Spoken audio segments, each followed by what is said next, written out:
Good evening, everybody. My name is Professor Giuliana Pieri. I'm the Executive Dean of the School of Humanities, and I'm absolutely delighted to welcome you to Royal Holloway. And I'm particularly delighted, actually, to host this lecture tonight. I'm a huge champion of the humanities. Well, you know, I would be as Executive Dean, but I'm particularly proud to be the Dean of the School of Humanities that really does wonderful work in terms of working across the boundaries of our disciplines. You know, we work really hard to sometimes sort of dismantle some of those boundaries between the disciplines that, you know, are kind of historically created, but we don't want them to become places of known encounter. So disciplines are really important. They shape who we are. We feel deeply attached to them. I come from Italian studies, and when I came to lead the School of Humanities, I thought, how do I draw out from my own experience and my own interests, you know, the way to really sort of reach out to colleagues in other departments? Well, with classics, it was really easy. Colleagues are fantastic, they do amazing work. I was really lucky to study Latin and ancient Greek at school. Greek was my favorite subject. Unfortunately, I couldn't continue to study at university. I had to do Latin, so I endured a couple of other years of Latin. But it's, you know, it's always been there as a source of my interest, of my own sort of interest in the in how classical civilization became the bedrock for I suppose sort of, you know, Western society and beyond, and obviously the way that colleagues in classics here at Royal Holloway work within that tradition is really pushing the boundaries of how we understand what the classical world was, is, what can be in the future, what can mean for all of us. I'm now going to hand over to Professor Christos, who's the head of the Department of Classics, who will introduce our speaker. But thank you very much for being here, and to see so many of you and to have a very long queue. I haven't seen a queue that long in a long time, so well done you. Thank you. Thank you very much.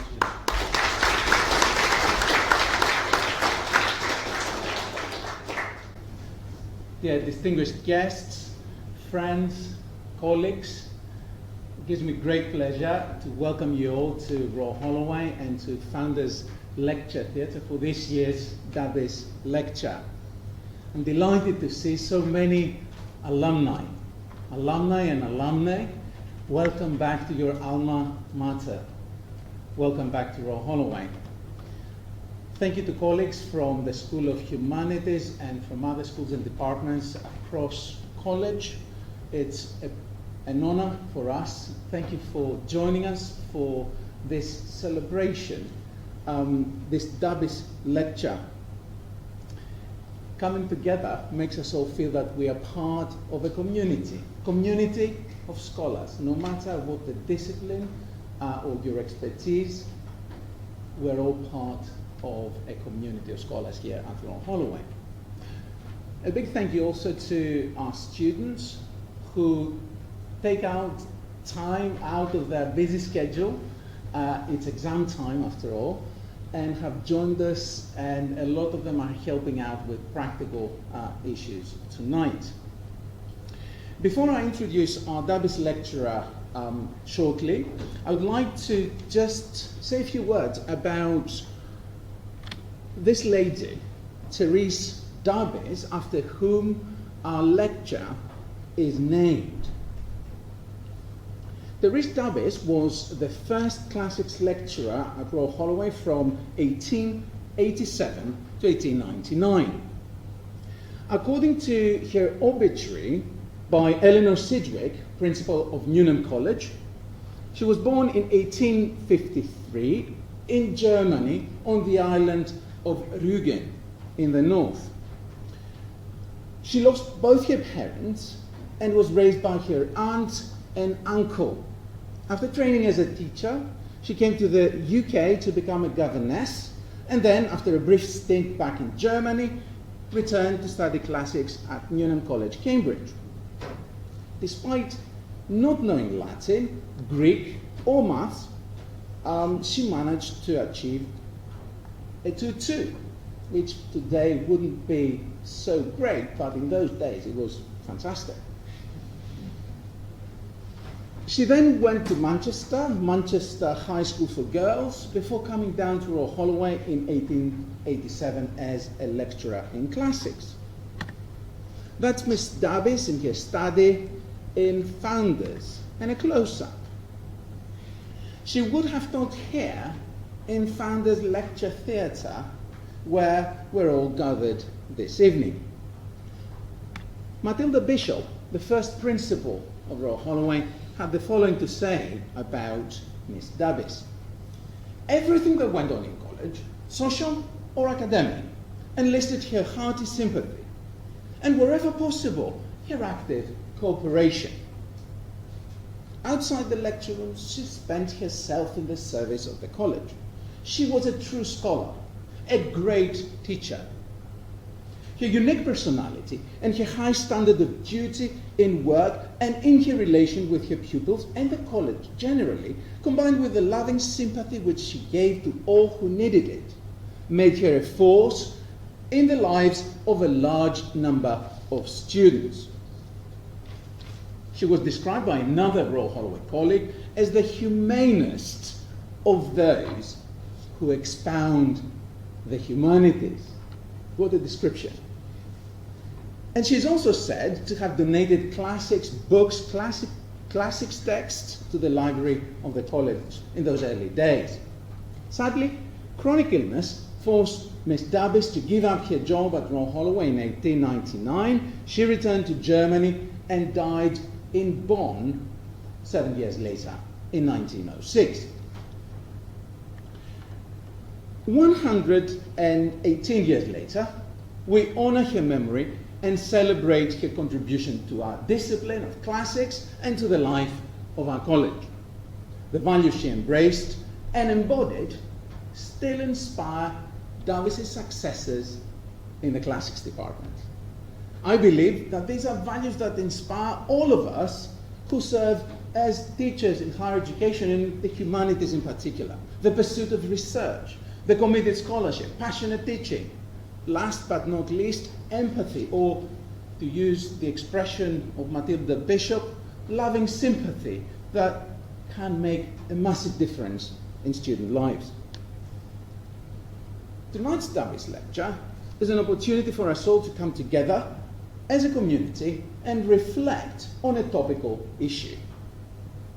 The controversy around the Elgin marble started shortly after Thomas Bruce, Lord Elgin, took away sculptures from the Parthenon, the Erechtheion, and the Temple of Nike on the Acropolis, starting in 1803. In the Curse of Minerva, another lord, Lord Byron, famously decried the looting of the sculptures from the Acropolis. What more I owe, let gratitude attest. No, Alaric and Elgin did the rest, that all may learn from whence the plunderer came. The insulted war sustains his hated name, very mild, all of it. For Elgin's fame thus grateful Pallas pleads, below his name, above behold his deeds. So, who does cultural heritage belong to? And what is the role of museums in preserving cultural heritage? Should antiquities from all over the world be owned and displayed by a global museum in the heart of a great capital city? Should the architectural sculptures from the Parthenon be displayed in London or return to Athens to be displayed at a new purpose-built museum built across the road from the Acropolis Museum? How can the complex legal issues be overcome? Can the UK and the British and the Greek government reach an agreement for the future of these sculptures? Our speaker tonight, Professor Angelos Chaniotis, is ideally qualified to talk about these issues. Not only is he one of the world's foremost historians of ancient Greece, but also an archaeologist with a considerable track record of participating in leading excavations in Greece and Turkey. He also has a currently active excavation at Liktos in Crete. His expertise spans Greek political and social history of the Greek world and the Hellenistic and Roman periods, and special areas of interest of his are Greek epigraphy. He's the editor of the major epigraphic series Supplementum Epigraphicum Grecum. He's interested in law, religion, theatricality, and emotions in the ancient world. His publication list is quite extensive, he will agree with me, and includes 45 books and edited volumes, and approximately, I say approximately, we'll see why, approximately 280 chapters and articles. Now, this is an out-of-date figure. It goes back to 2023. Angelos is a member of the American Philosophical Society, the Finnish Academy of Science and Letters, the Belgian Academy of Letters. He has completed, to name but a few, he has completed big research projects funded by the European Research Council, the Alexander von Humboldt Foundation, German Research Council, the National Endowment for the Humanities in the US, the British Academy, and the Leventis Foundation. He's also a regular contributor to public debates in the US and Greece, and writes opinion pieces for the Greek press. He's also a member of the Greek Council of Higher Education and the National Council of Technology, Research and Innovation in Greece. So this is the moment of suspense, climactic moment.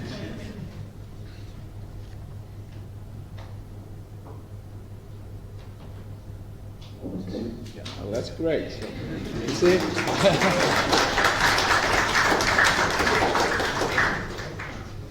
Thank you so much. Can you hear me now? I'll hold it. He's currently, I forgot to put his picture in case you couldn't recognize him. He's currently professor of ancient history at the Institute for Advanced Study in Princeton, an institution that boasts certain Albert Einstein and Robert Oppenheimer as former members of staff, but also in the area of ancient history, Benjamin Merritt, Homer Thompson, and most recently Christian Habicht and Glenn Barsok. Before joining the faculty at the IAS, Angelos served as professor of ancient history and senior research fellow at All Souls College in Oxford, and prior to that, he was professor at the University of Heidelberg, where he also served as the vice rector, the equivalent of vice principal or associate vice principal for international affairs. It was during his time at Heidelberg and his vice rectorship that he spearheaded an effort, a successful attempt to return a piece from the Parthenon frieze to Athens. It used to be owned by the Heidelberg University Museum, and it was gifted to the Acropolis Museum in 2006. He may have to share more about this. It's an honor for all of us to have Angelos as our Dabis lecturer for 2024. The topic of his lecture is New Discussions of Old Problems, the Elgin Marbles, Stern's Cycladic Collection, and Cultural Heritage. Angelos' lecture will be followed by a response by our own Richard Alston, Professor of Roman History, and then we'll have time for Q&A. The Q&A, and this is what you're waiting for, will be followed by a reception in the hall. Let's give Professor Angelos Chaniotis a warm welcome.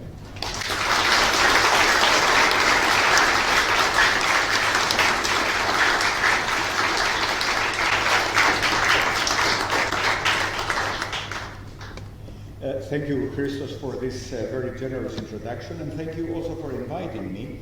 I haven't been in the United Kingdom since 2015, and a lot has changed since one thing that has not changed is the location of the Elgin marbles in the British Museum. So when I was asked to contribute something controversial, I thought, well, this is an ideal subject. Christos said that I am the ideal speaker. I know at least of one person who would disagree, the Greek Minister of Culture, but this is also part of the controversy. So it is a great pleasure to address this controversial subject in approximately 40-45 minutes, and I also look forward to the response and the discussion. The title of my talk joins two very dissimilar groups of artifacts that have aroused controversy. The Stern collection of Cycladic artifacts in exhibit in the Metropolitan Museum in New York since January of this year, and the Parthenon sculptures kept in the British Museum since 1816. The two groups have nothing in common. While the Parthenon sculptures are parts of a single work of art, the sculptural decoration of the Parthenon, created on the basis of one single concept, fragmented and mutilated by Elgin's agents starting in 1801 and continuing until 1883.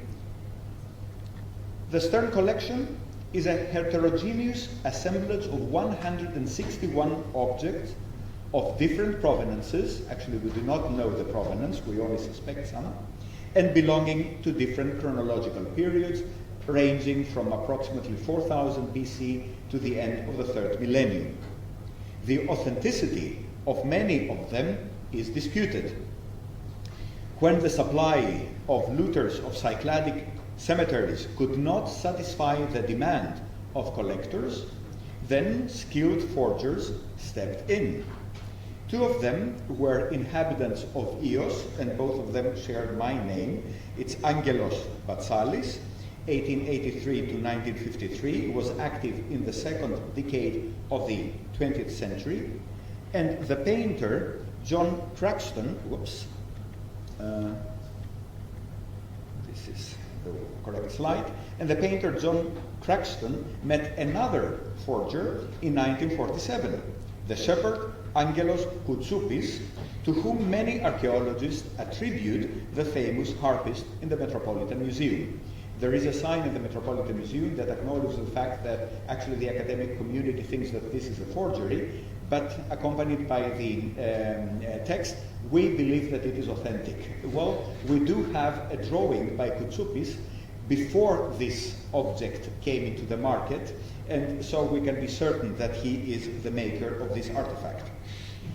Despite the differences, recent discussions concerning the fate of the expatriated cultural objects associate this Stern collection with the Parthenon sculptures. Shortly after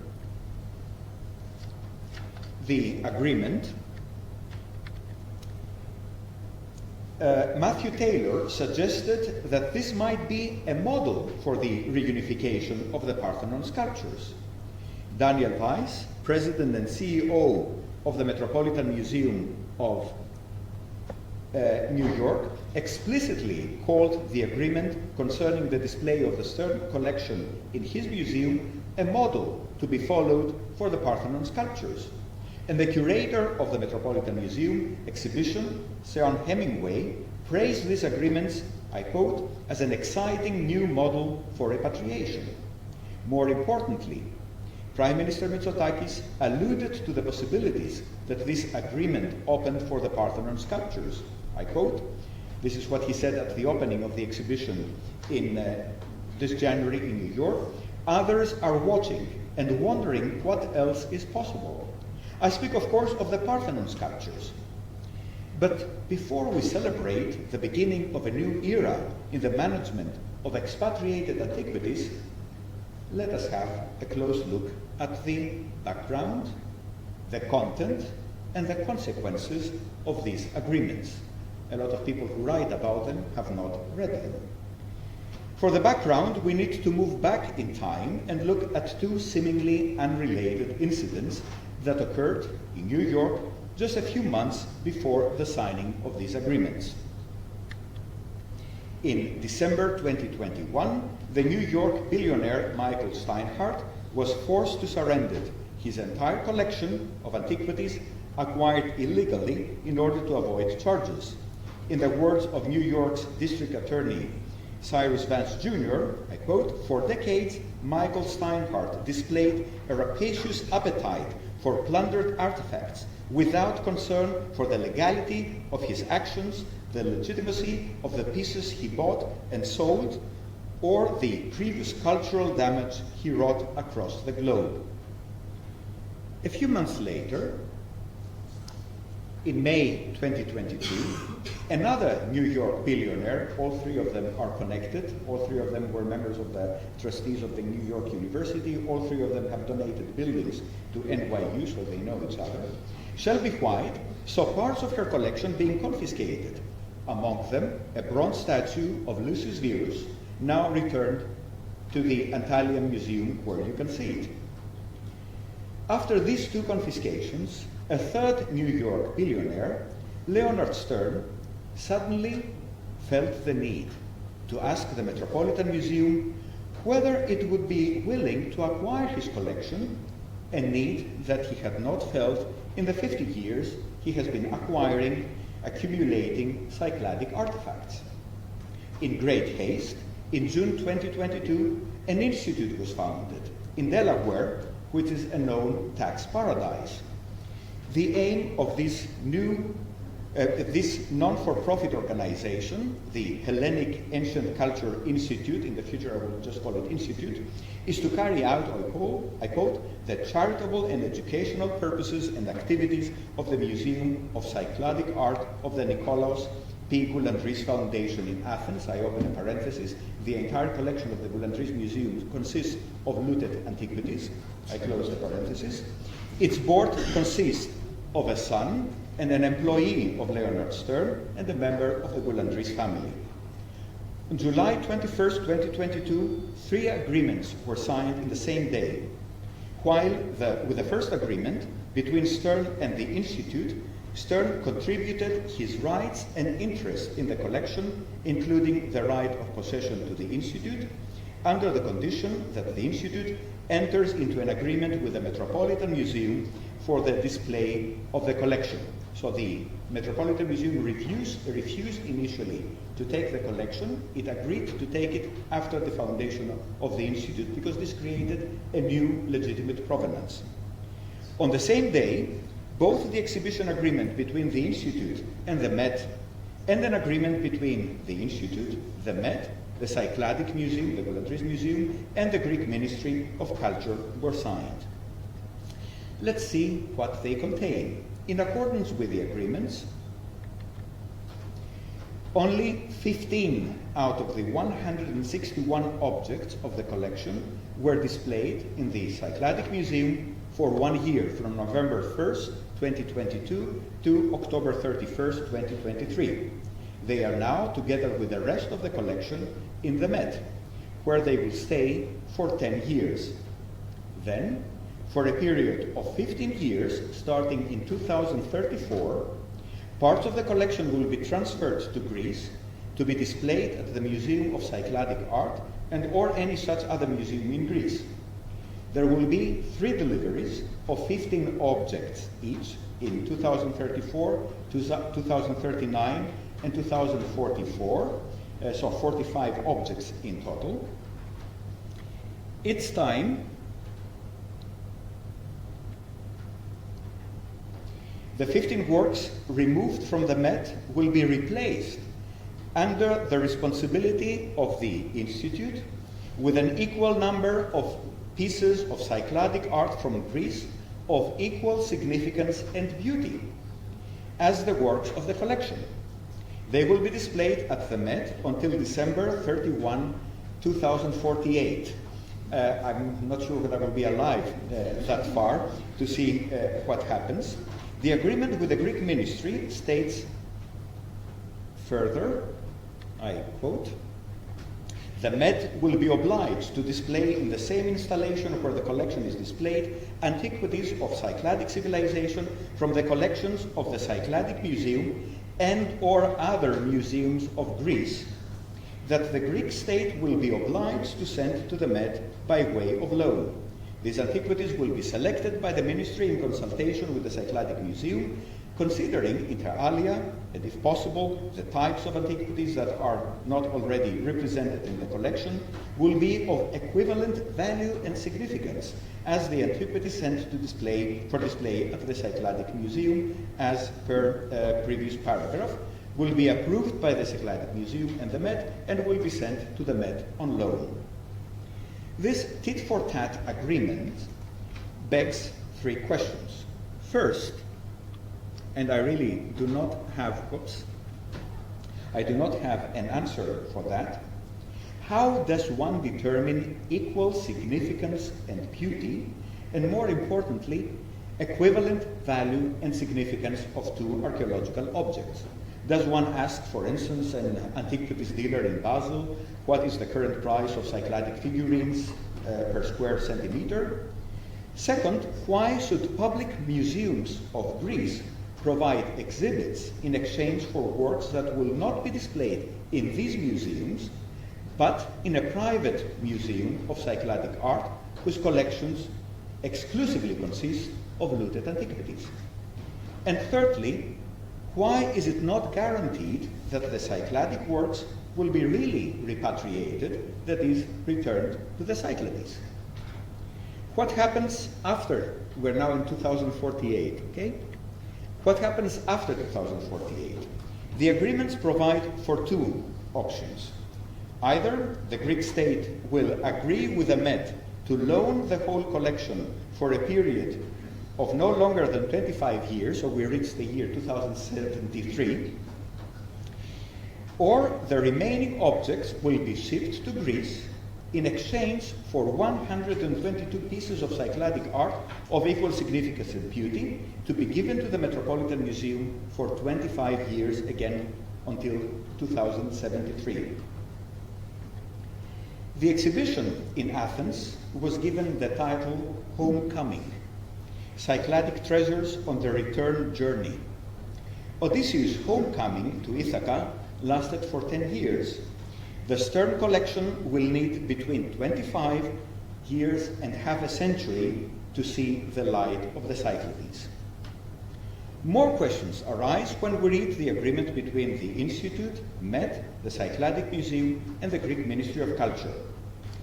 The ministry acknowledges that the purpose of the Institute includes, I quote, obtaining by way of donations, loans, or bequests. I open a parenthesis. I remind you, the Institute is in Delaware, the tax paradise. So when you give a bequest, a loan, a donation, you expect to have a tax exemption, and you are free, of course, to say, well, this figurine cost $50 million. This was the price, for instance, for the Lucius Verus statue that was returned to Turkey.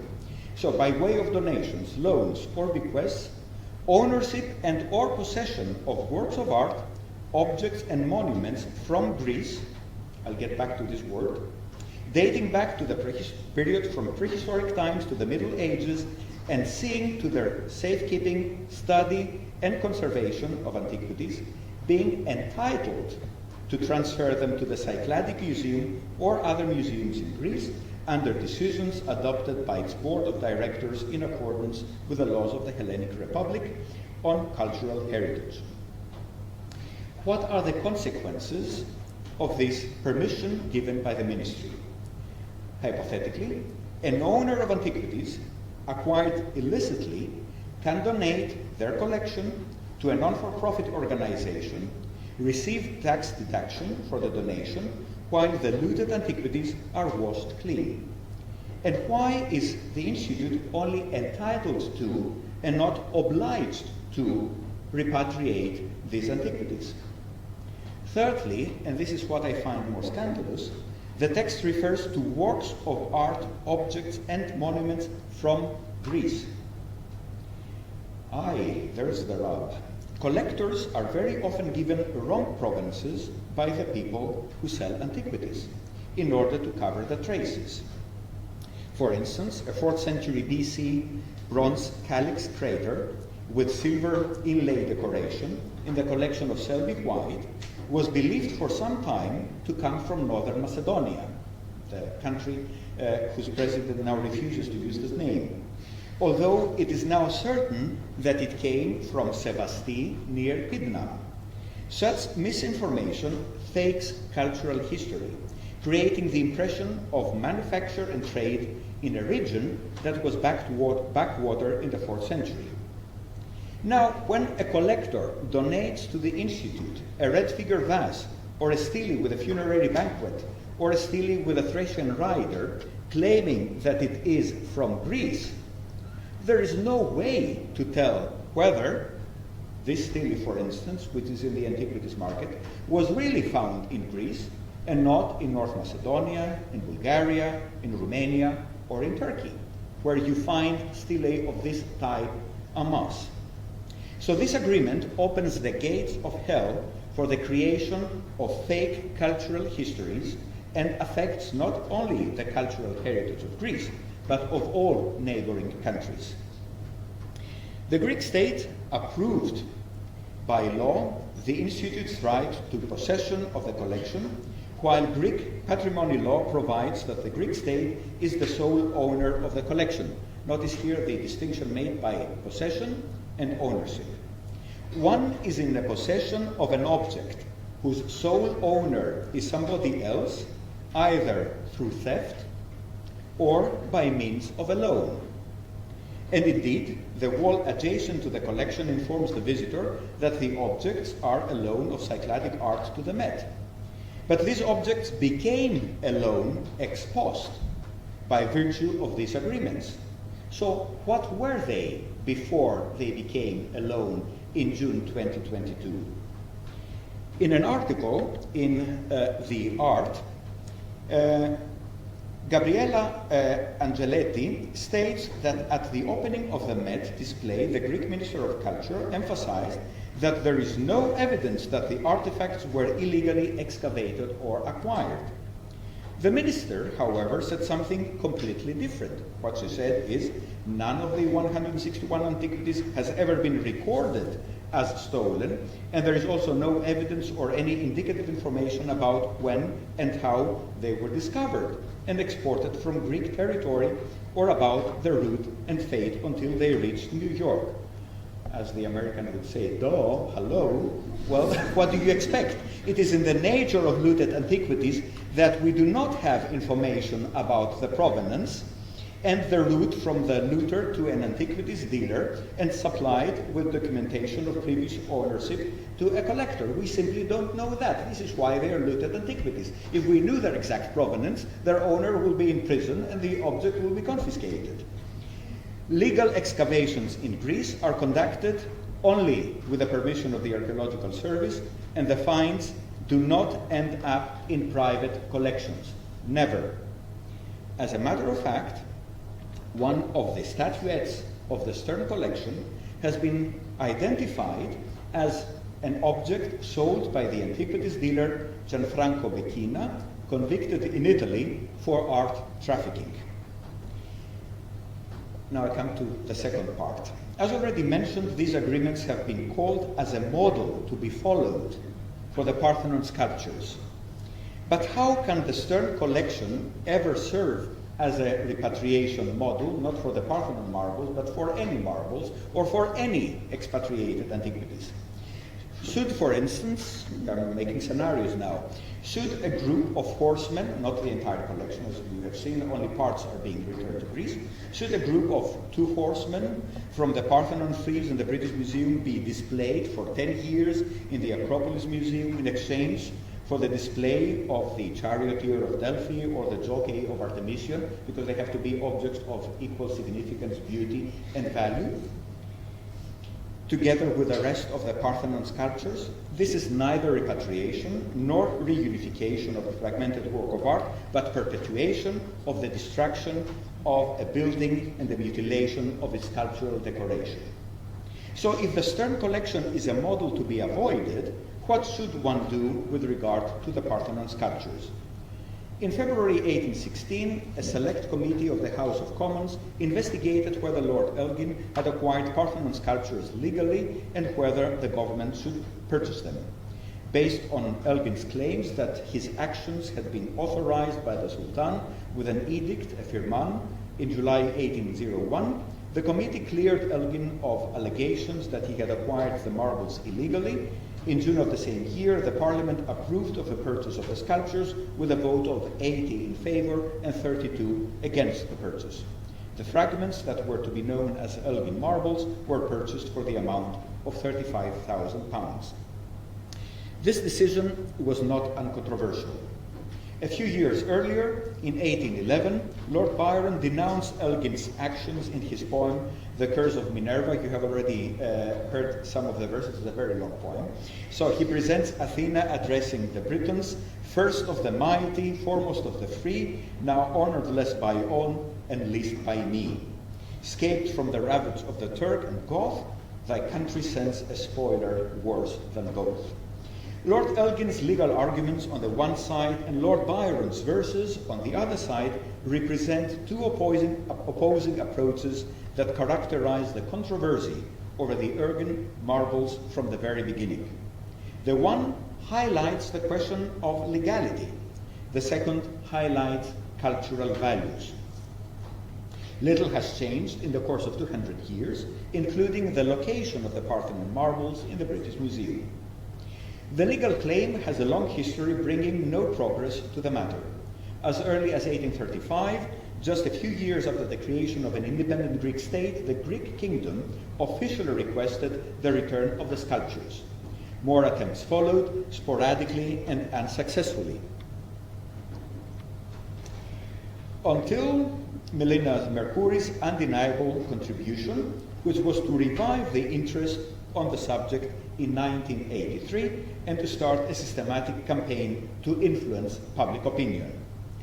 I have to confess that this campaign, when this campaign started, then I was a graduate student in Heidelberg, I was against it. I believed, and I still believe, that the primary duty of the Greek Archaeological Service is to register, study, and publish the innumerable artifacts, coins, and inscriptions stored in the Greek museums and inaccessible to researchers, instead of being engaged in glamorous projects that impress the media. At that time, Greece did not have a suitable museum, and I also disliked Mercouri's sentimental rhetoric, usually empty of meaning. You must understand what the Parthenon marbles mean to us. They are our pride, they are our sacrifices. What does this mean? They are the supreme symbol of nobility and so on. I'm also someone who does not believe that the Parthenon is in any way a symbol of democracy. It is a symbol of cultural achievements and so on, but if you look at the sculptural decoration, what you see is the representation of hierarchy, distinctions, discriminations, and so on. So I never understood why this is called, but anyway, this is not our subject today. Of course, I deny neither the importance of ancient monuments for modern Greek identity, on the contrary, nor the symbolic value. I wouldn't have become an ancient historian and archaeologist if I didn't believe in that. I was saved by this idea. I also do not deny the symbolic value of the expatriated art as a reminder of the Ottoman rule and the exploitation of Greece by imperial powers. But these values should be based on education and not on slogans that are ritually chanted. Finally, I disagreed, and I still disagree, with a one-sided focus on classical antiquity, accompanied by a devaluation and neglect of later periods, especially the imperial period and late antiquity, not to mention the indifference towards Ottoman and Jewish monuments.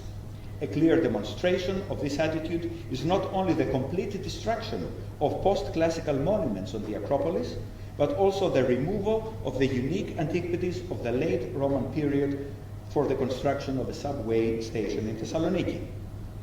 However, since Melina's efforts, a lot of progress has been made in the campaign for the Parthenon sculptures. The Ministry of Culture created a task force that documented all surviving fragments in dozens of museums. The result of this documentation was the donation in October 2006, observe here the word donation, by the University of Heidelberg of a fragment from the Parthenon frieze, small in size but with huge symbolic significance, because it was the first time that a fragment in a collection joined the fragments in Athens. Another important step was the establishment of international committees for the Parthenon sculpture, and finally, a turning point was the inauguration of the new Acropolis Museum in 2009. In these 40 years, both Greece's strategy and the response of the British Museum have not changed. The Greeks still assert that the acquisition of the sculpture by the British Museum was illegal.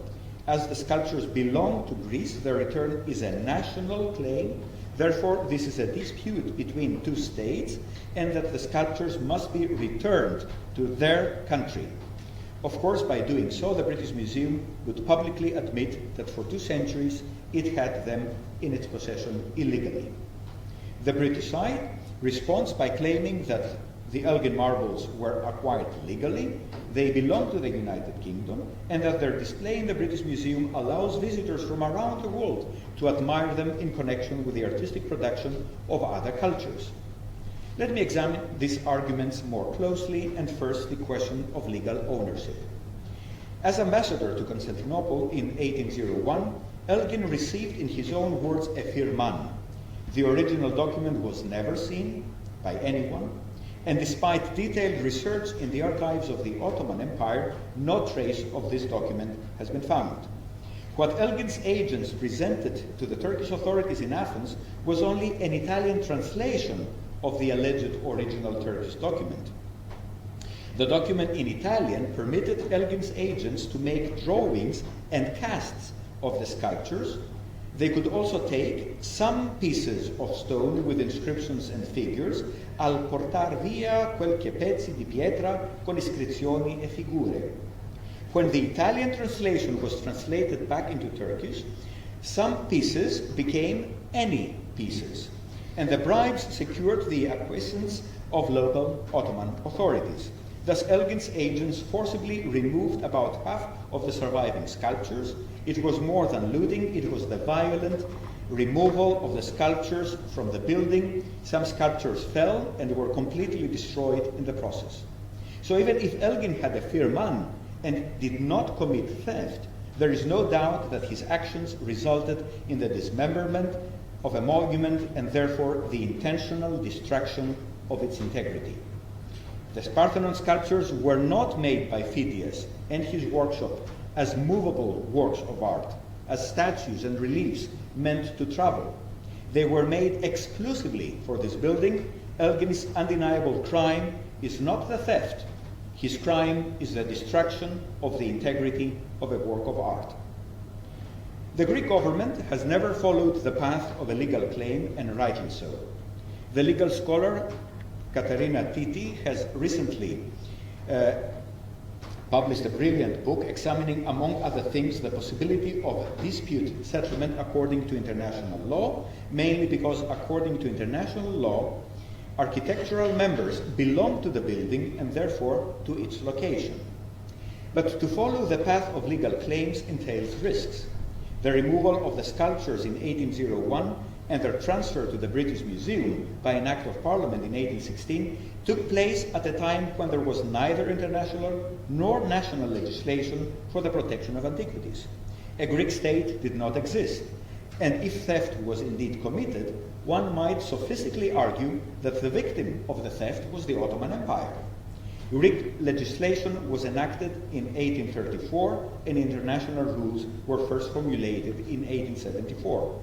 From a moral and cultural point of view, Elgin's vandalism is repulsive, but it is to be feared that a court will not judge by today's moral principles, but by the laws in force at the time an act was committed. A court ruling in favor of Greece is uncertain, also because it would set a legal precedent with wider implications for all global museums that created their collection before 1874. For me, the legal aspect is secondary, even irrelevant. When Elgin had the sculptures removed, the slave trade was still legal in the British Empire. It became illegal in 1807. Homosexual activity between men was a criminal offense until 1967.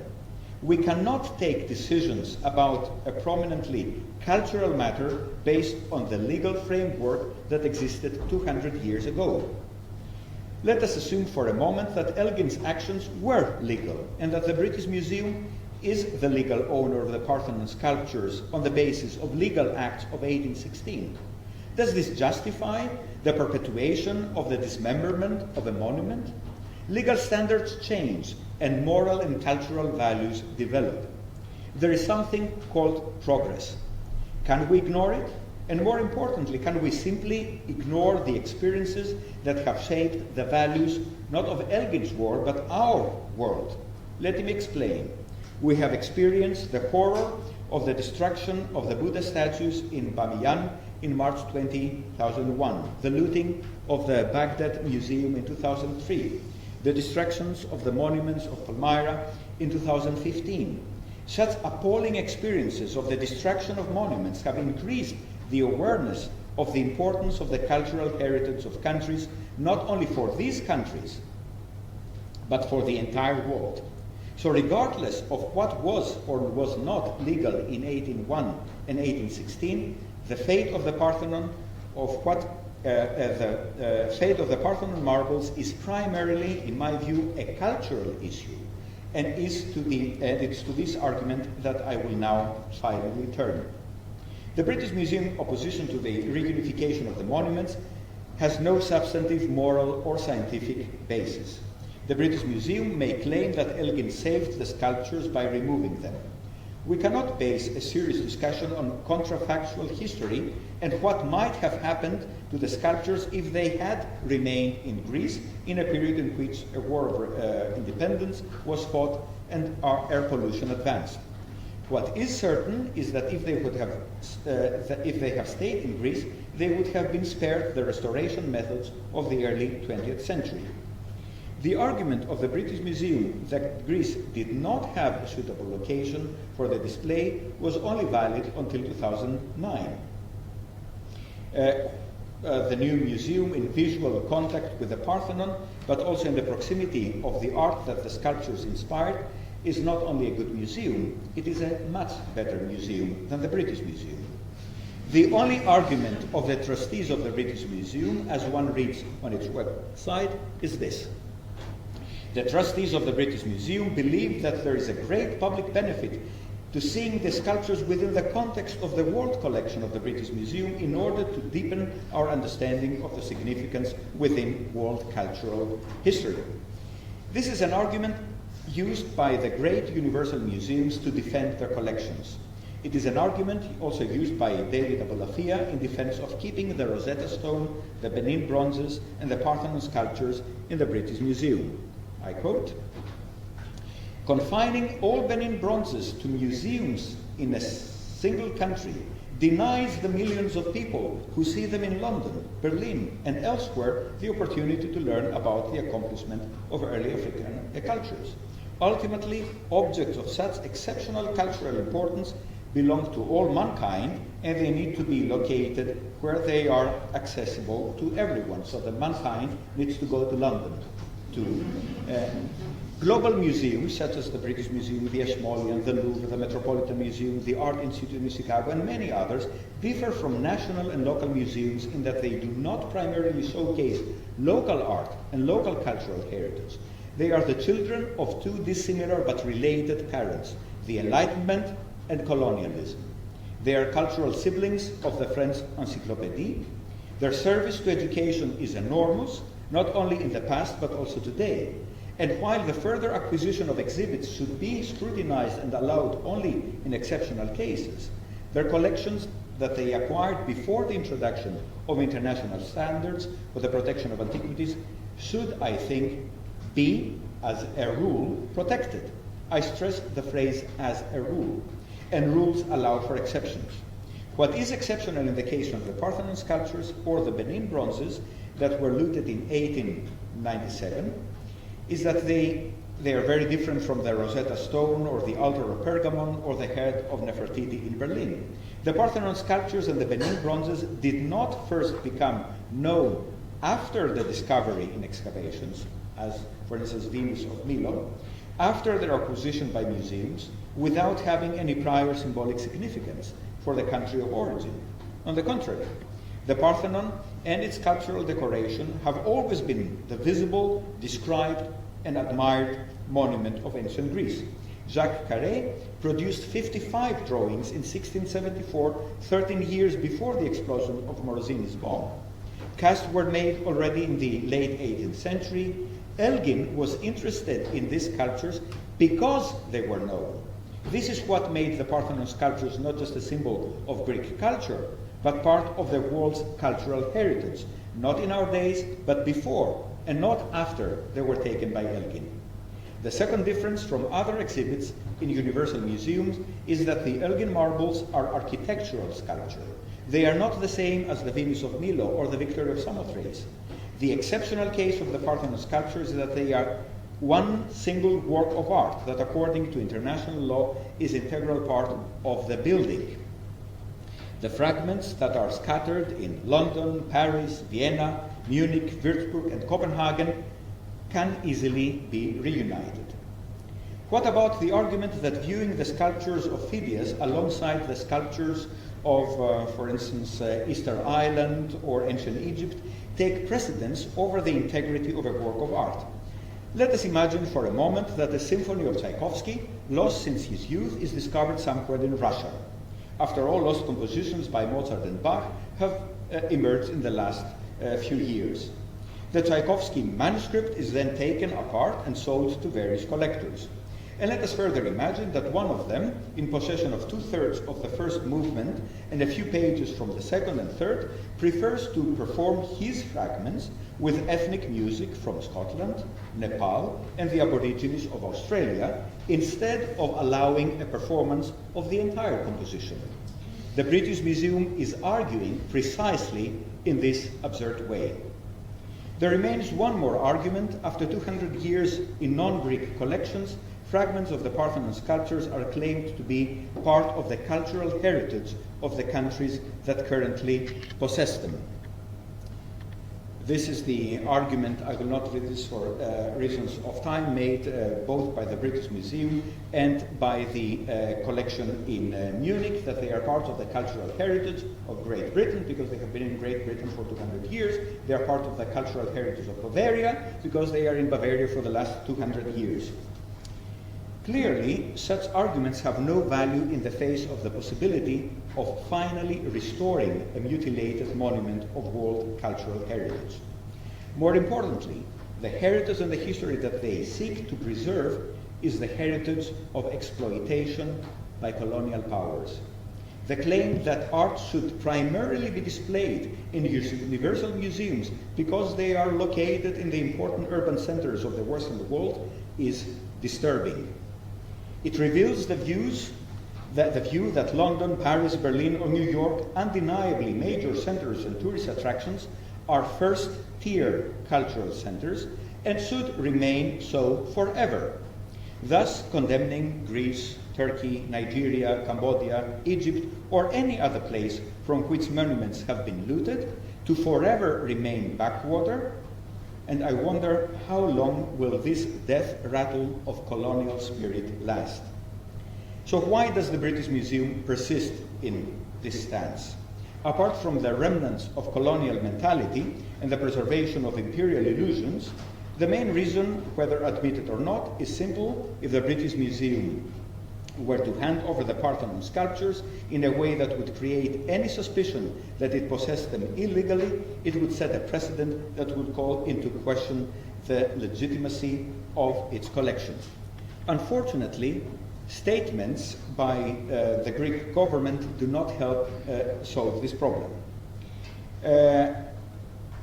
On March 12, 2021, the Greek Minister of Culture said Greece does not accept legal possession, ownership, and possession of the sculptures by the British Museum.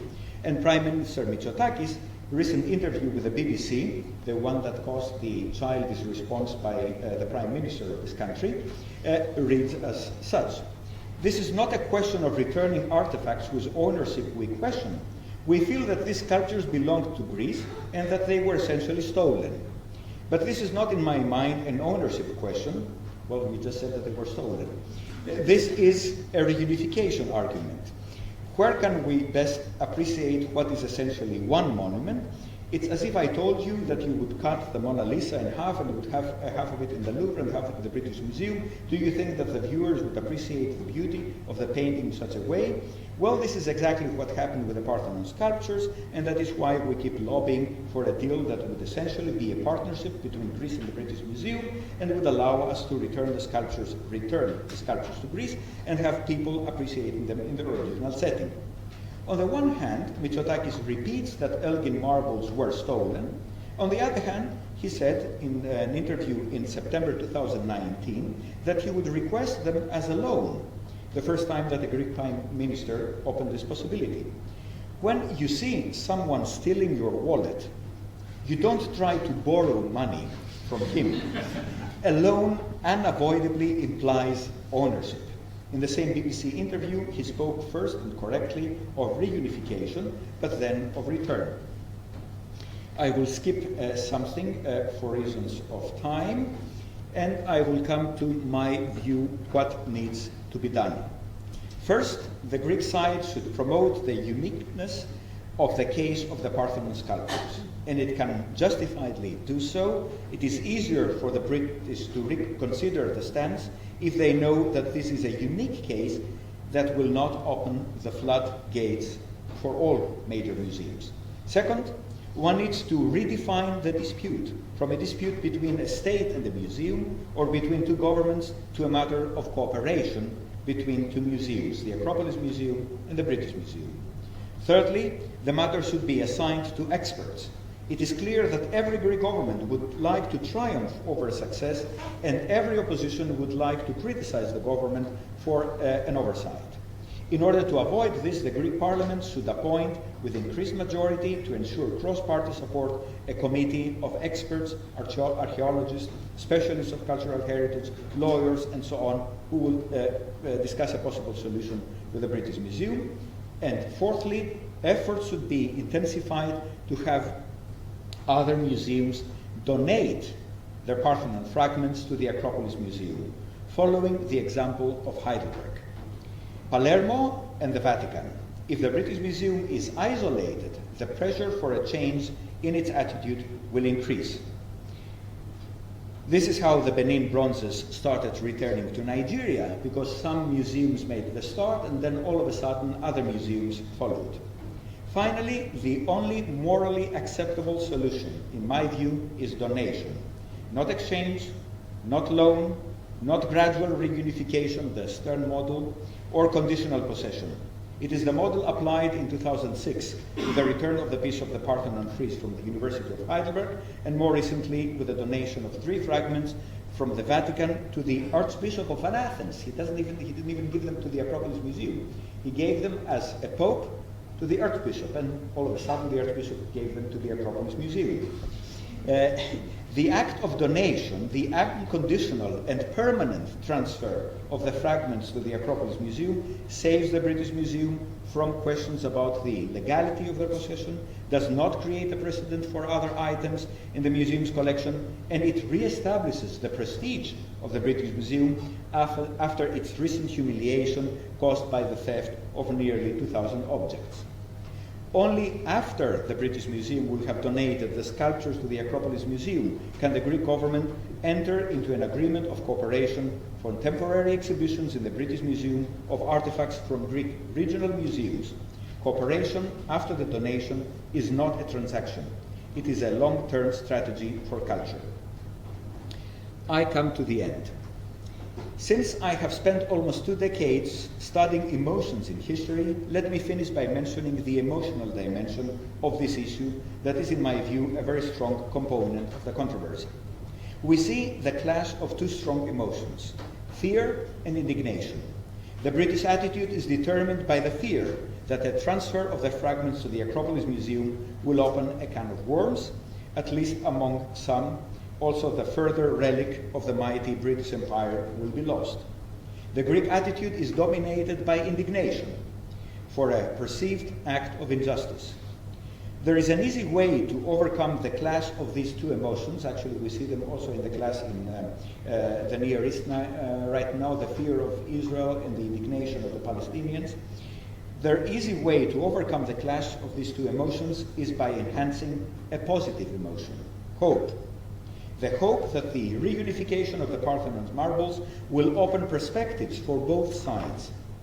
Treasures of the provincial Greek museums that attract small numbers of visitors can be part of a thematic exhibition in the British Museum, thus both promoting the knowledge of Greek culture and providing the British Museum with new attractions for its visitors with periodic exhibitions. The best remedy for Elgin's vandalism is to see the sculptures that he had removed joining again the other parts of a unique monument in Athens. In the Acropolis Museum, the name Elgin marbles will be forgotten forever, and the sculptures will once again be known only by the name of their inspirer, the Parthenon sculptures of Phidias. On April 19, 1824, Lord Byron died in Greece.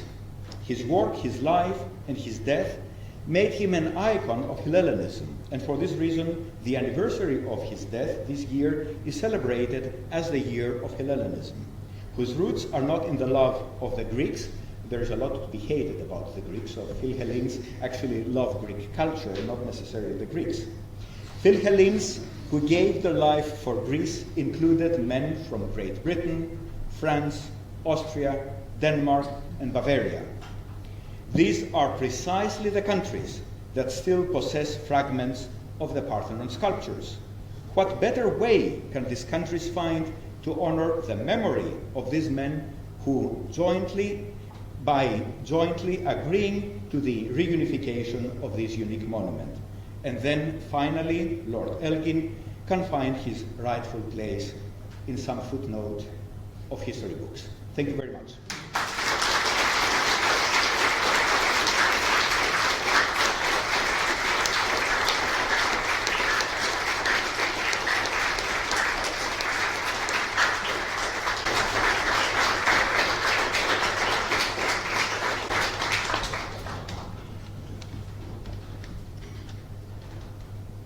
Thank you very much, Angelos, for such a superb lecture on such a controversial subject. There is very few issues in museum collections which are guaranteed to reach the front page of the press, but the Parthenon marbles are one of those. Of course, one of the things we might do here is I might be the representative of British imperialism, and we might have a polemical argument. Anybody who has come for a boxing match, I'm afraid that's not quite where we're going to go. But I want to start with an anecdote. About 15 years ago, friends of ours came over from Athens and stayed with us, and we had to decide what we were going to do.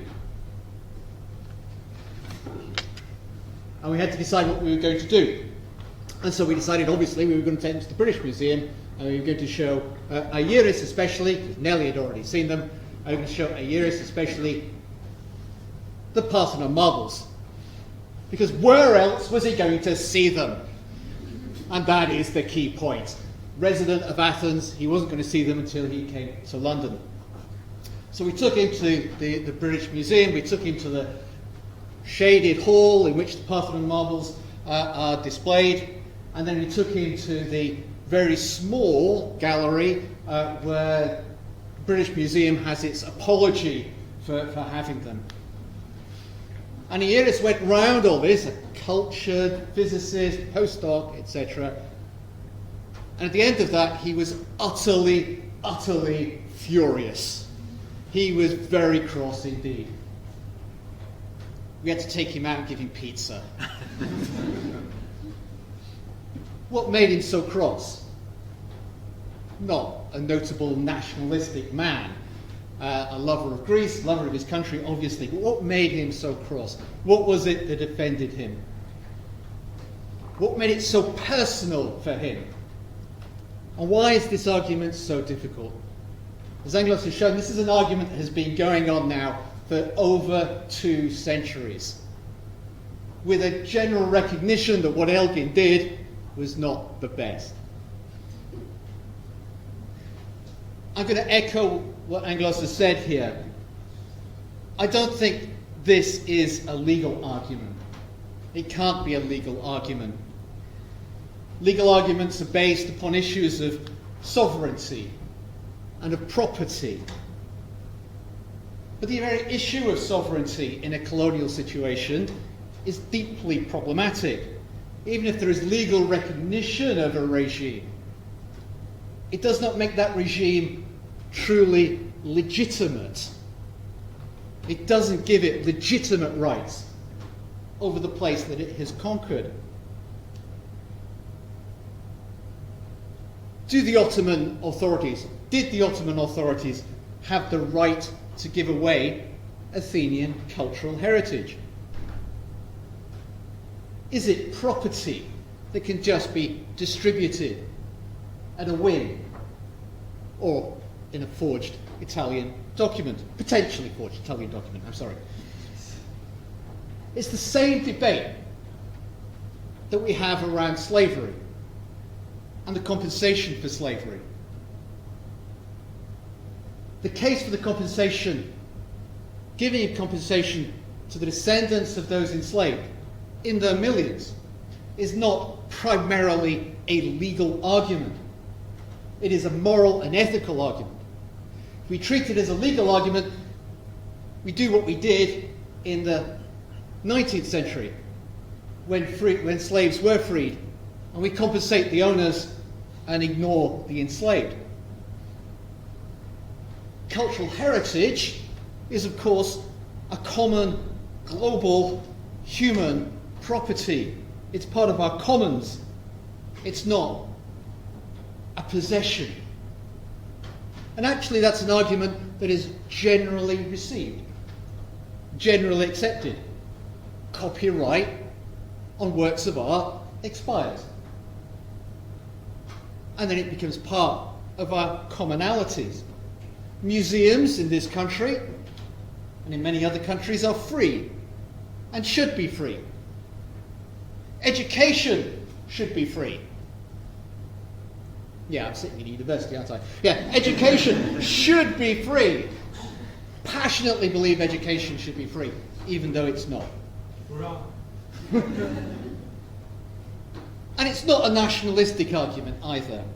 And again, the Makuri case here, I think, shows that.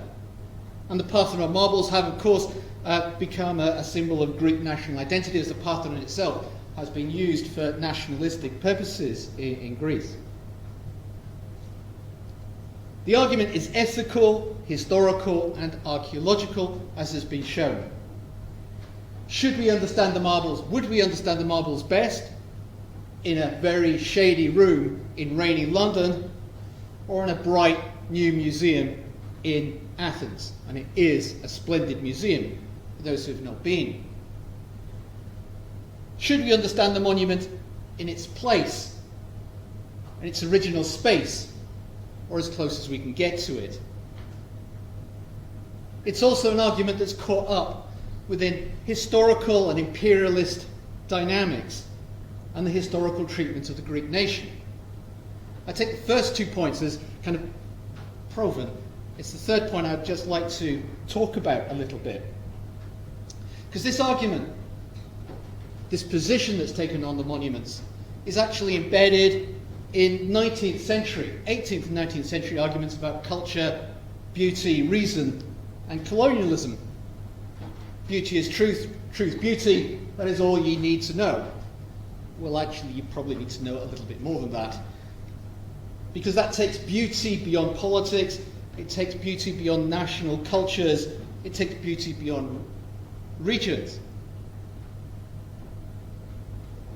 It associates the beauty of the Parthenon and the beauty of the marbles with a very particular view of Enlightenment rationality, which is supposed to be absolute, which is supposed to be beyond politics, but somehow corresponded to the order, social, political, and imperial of the West. Now, in some sense, classical culture is indeed a global possession, and I hold to that. It's a global possession and it's a global culture. And that should mean that the classics and the classical belongs to no one and belongs to everyone. And if I wanted a slogan for the classics department, I think that's what I'd have. I'd have it inscribed on the International Building when Giuliana was not looking. But what we see in the Elgin marbles is an appropriation of classical culture, a seizure of that culture, and an identification of that culture with the civilizational tradition of the West. The travellers' tales from the late 18th and the 19th century were brutally disparaging about contemporary Greeks. Not so much Byron. Byron was much nicer than most other people. Most other people were really quite unpleasant. There's a focus on women in all their accounts. Lots of sexual fantasies played out by all these male travellers, both hetero and homosexual. You might blame Byron for some of that. But one of the things they come to, these travellers, is they discuss women's beauty all the time. They stare at women and they discuss that beauty, and they find the women wanting. The women don't correspond to the bourgeois, fashionable values of beauty. And because of that, Greece is not deserving of political rights. It's an extraordinary leap that only the pretty should have the vote, and not one that is actually very common even in our strange political discourses of the 21st century. But it's part of an infantilization of Greece and an infantilization of Greeks. Texts return time and time again to Greek women especially being infantile, Greek men being dishonest, being primitive, and therefore not able to engage with their classical heritage and their classical culture. There was a direct comparison of male and female bodies with classical statuary, and the males and females were found wanting and therefore not connected to that classical ideal. Should have looked at the toes, actually. All those Greek statues with a so-called Greek toe, but there's not a foot fetishist amongst them. The colonial dynamic in how it engaged with Greece was personal, physical, and immediate. It fed into the response to contemporary Greeks, and it was a demeaning of the nation, and it was a demeaning of Greek individuals. It also reduced the marbles to pure form, to a sort of absolute beauty. One of the consequences of that was a breaking of the link between the place and art. It became a European cultural property, not belonging to Greece, not belonging to Athens. The Parthenon, that symbol of Athens and Greece, the centre of Athenian cultural and religious life, had been so for centuries. Location of the Temple of Athena and several other temples, location of Athens Cathedral, location of one of the mosques of Athens. But all that history was restored or cleared, all the complexity of Athenian cultural heritage was removed. And what you see on the top of the Acropolis now is a monument to the aesthetics of classical Greece as represented by the Enlightenment and as presented by the Bavarian rulers of Greece in the 1830s. As Elgin extracted the marbles from the Parthenon, so the Parthenon was extracted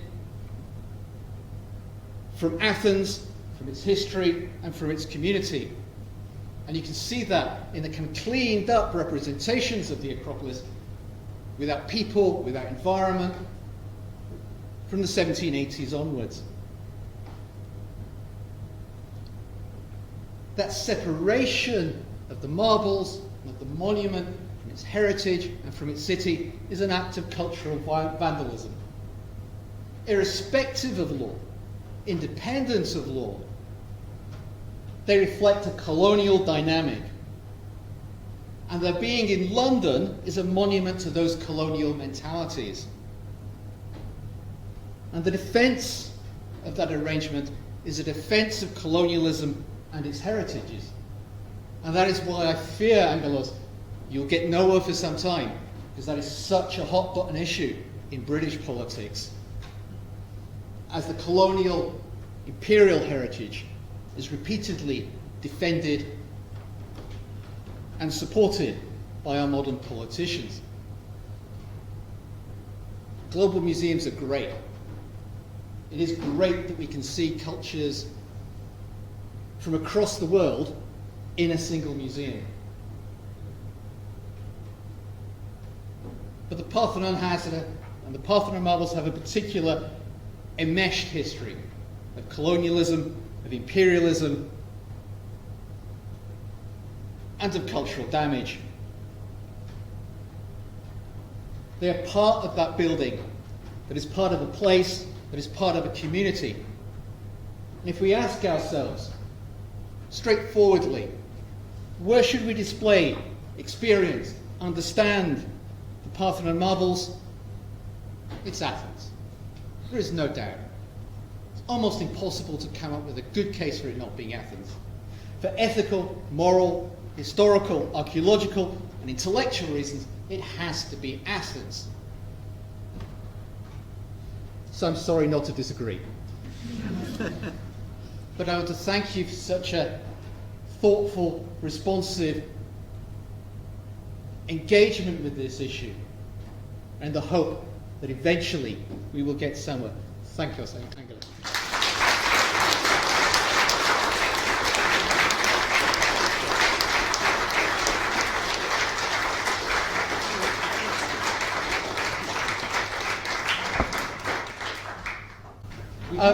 Yeah. Questions? At the back there. Given your, obviously you were saying personally, you think that universities do have a place and a value in this. Global museums, global universities as well. Well, I suppose that given the fact that obviously the Elgin models is a very contentious topic, but also not what we've had time to go into it, but things like the appropriation of native populations, artifacts, the idea of native populations needing to have reserves, and then you go to somewhere like Greenland, and the majority of the population are the original people, and so they can have reserves. The idea that you can have a global university, global museum.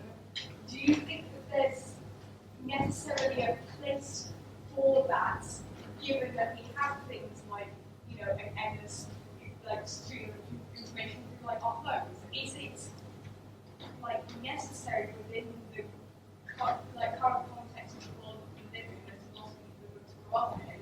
Do you think that the way that global museums have been handling a loss of the appropriation of local artifacts, do you think that they have a lifespan after an issue such as the Elgin models and This is an interesting question that also raises the question of how we deal with new technologies, because ultimately this is something that is implied also by some of the things you said. A lot of what happened with the hill of the Acropolis in the 19th century, especially not only by the Bavarians, but also by Kyriakos Pitakis, Stephanos Koumanoulis, and so on, just destroying monuments that they wanted to get rid of in order to clean the Acropolis, is also connected with the standards that they had at that time. Let me give you an example that somehow is related to your question. there was a tower that was entirely built, or mainly built, of pieces from the temple of Athena Nike. So this tower was demolished, although it was an evidence for the historical continuity in the use of the Acropolis, in order to have the possibility to rebuild the temple of Apteros Nike. This was in the 19th century. Nowadays, we have 3D scanners. We have the possibility of reproducing, for instance, the destroyed temples in Palmyra were reproduced with the use of 3 scanners on the basis of photographs in Rome. We have the possibility of bringing people using the new technologies in places where they cannot go. If we were, for instance, to deal with the tower in Athens and the temple of Apteros Nike, what would have been done, I assume, is to take it apart, make casts of the objects or the stones that were used for its construction, and have both the tower that represents the medieval history of Athens and the temple of Apteros Nike. And this is something that we also need to, we have to use in such discussions about the return of expatriated artifacts. But I repeat that in every case we need to make decisions and discuss the exact background and the exact context. The victory of Samothrace, for instance, was discovered by coincidence at the time in which the Greek state did not exist. The Venus of Milo just 1 year before the start of the Greek Revolution. They are not exactly the same as the Parthenon, precisely because, first of all, they are movable statues. The Venus of Milo more than the victory of Samothrace, which was a war monument. So I wouldn't claim that before we advocate the reunification of the Parthenon marbles, we need to take exactly the same decisions for everything. David Abulafia, with whom I disagree in many respects, made a very strong case why the Rosetta Stone should stay in the British Museum, because it is also part of the history of the decipherment of the hieroglyphics. So it is part of Western culture in terms of the advancement of Egyptology. So in each individual case, you need to make decisions. And I think that this affects also the way that negotiations between the global museums and native countries need to take place. What we should not do is take for ourselves, as representatives of the Western culture, the right to decide for them and what is good for them. We cannot say it is better for you Nigerians if people come to Cleveland and Berlin and London to see the Benin sculptures. It is for them to decide whether they want to promote their culture in this global setting. So it is, I could go on, but thank you for your question. I think that I gave at least 2 small aspects why this is something that needs to be contextualized, and above all, it should be negotiated. It should be negotiated, not decided by people who claim for themselves the right to be of a superior intellectual or cultural making. I don't think I've got many friends in the British Museum. But on the whole, yeah, I think probably if it can be taken back, it should be sent back, because we have the technologies to make this much more available. I think, to echo Angelos' point, there may be very different arguments about Egyptian artifacts. I don't think the Egyptian government would actually want everything back.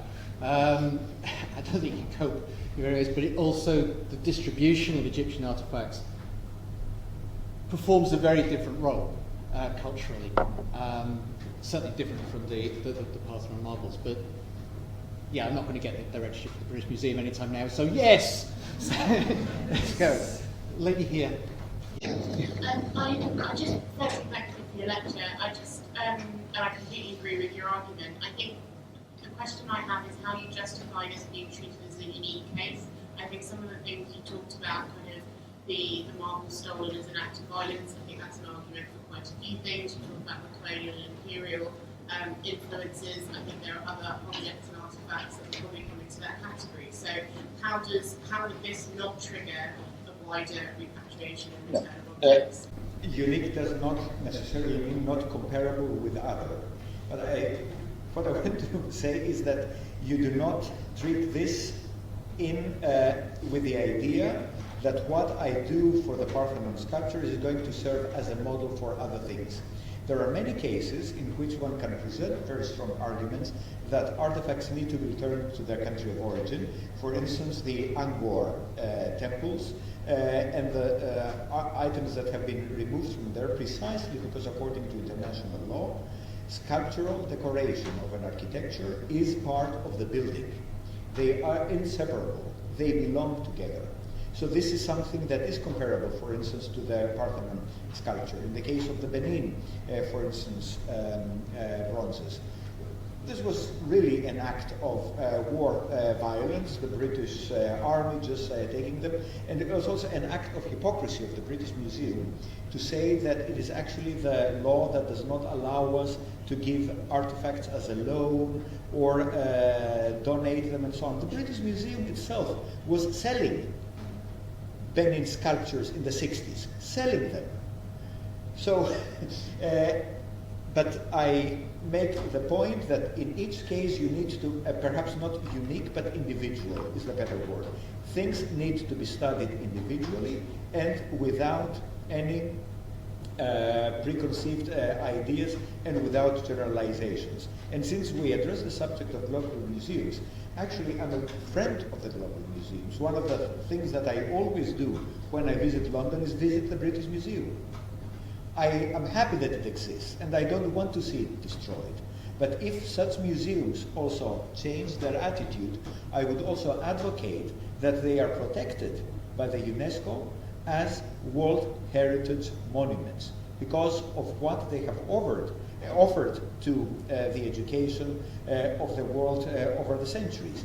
But as I said, only if they also realize that they have obligations, not only towards their own tradition, but they also have obligations towards world culture and the countries of origin of some of the artifacts that they have. And the problem that I see, both in the British Museum and in the Metropolitan Museum, is an arrogant attitude. Don't let me start with this. This would be another lecture, but it is a problem. Thank you very much. Just a follow-up. And to broaden a little bit the context, I'm concerned with two things. One is that the modern Greek identity has been, to a very large extent, built on Enlightenment and the idea, a certain idea of Western civilization that has in the past 10, 20 years, and you know it better than anyone else at Princeton, being a colleague of Padilla, under attack.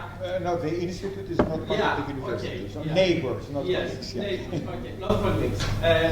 Has come under attack, the discipline itself, the notion of Western civilization as a product or corollary of colonialism, imperialism, and the like.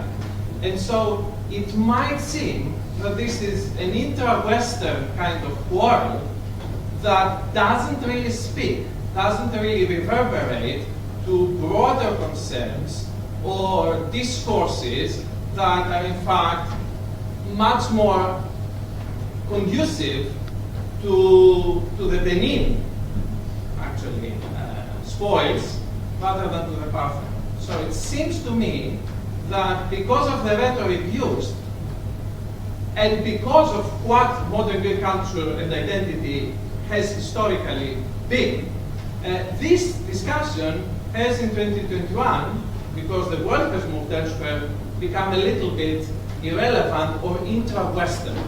Second point, and I will be briefer, 100 meters from Athens, 200 meters from Athens, there is a museum of Islamic civilization. All of it almost is the bequest of Emmanuel Benakis. Benakis was a Greek who lived and prospered in Egypt, and I personally am 100% certain, but don't want me to this, that this is all looted.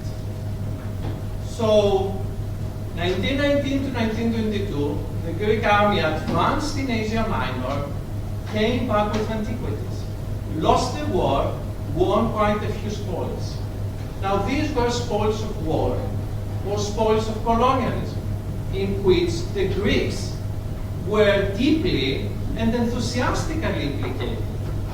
So there is a tension there that goes right into the heart of our sense of victimhood in the hands of European colonialism, of our sense of entitlement, that I think requires, or should require, a much deeper soul-searching, and then perhaps a redefinition of a broader, more tolerant, more self-conscious Greek identity as a required step while the Greek state claims or makes a claim for its powers.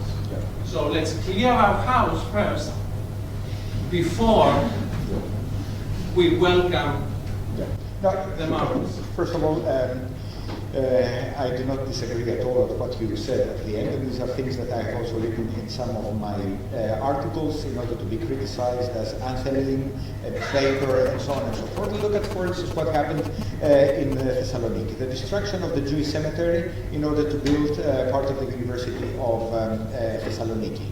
The neglect of Ottoman cemeteries in places where people lived even after the exchange of population, and so on and so forth. And this is a tradition that goes back, of course, at the beginning of the Greek state. Kyriakos Pitakis is a very good example. He was the first director of Antiquities in Athens in 1837. If you read his, what he wrote in the Archaeologiki Ephemeris, he always speaks of the good times and the bad times. The good times is the 5th century BC. The bad times is everything that comes after that.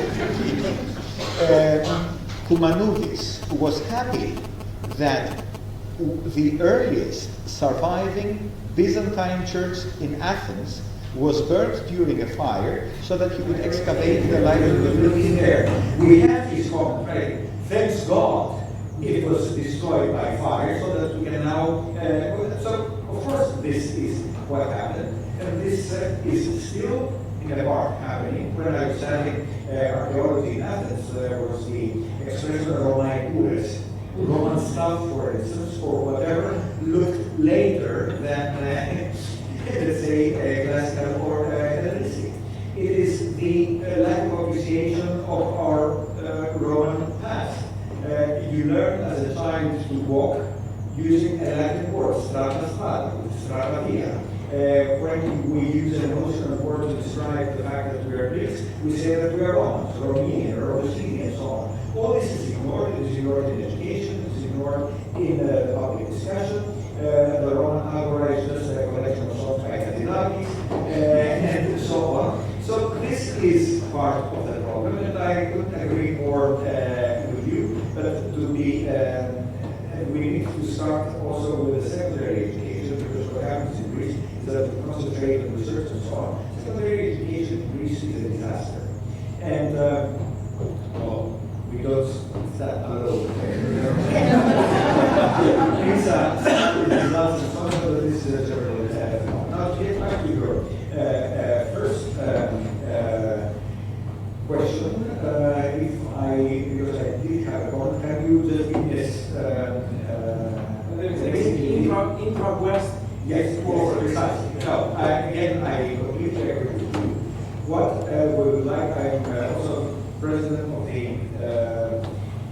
Scientific Committee of the Foundation Hub, and what we would like to do in the near future is to have a discussion about what classics means for the Africans, Latin Americans, and so on, not by asking that or some other people in elite American universities, but as students from China, where I have been teaching in the University of Jiangsu, with enthusiastic students. What happens in Latin America, where you have new journals on classic published in regular intervals? What happens in Africa, where we don't need to remember the local Sekor, for instance, who based his whole idea about Africanism on a classical culture where